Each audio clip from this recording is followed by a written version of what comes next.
A tank contains 1,000 gallons of a solution that is 5% hydrogen peroxide by volume. If 250 gallons of water evaporate from the tank, the remaining solution will be approximately what percent hydrogen peroxide?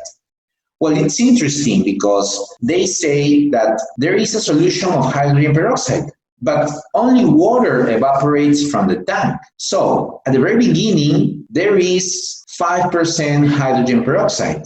So how much hydrogen peroxide there is before the evaporation? It's 5% multiplied by, 5% multiplied 1,000 gallons.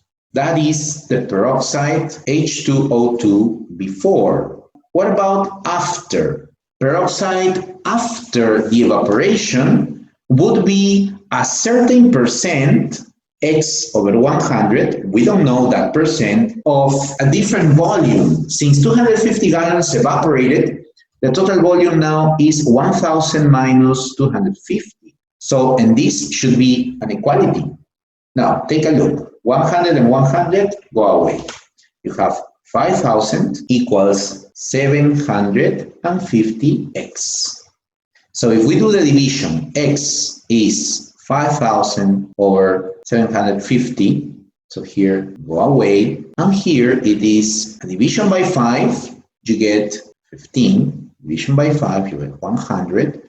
So it's 100 divided by 15. By 5, this is 20. By 5, this is 3. 20 thirds. That is 6 and 2 thirds. That is the percent, which is closest because it says approximately this value, 6.67. That would be the answer.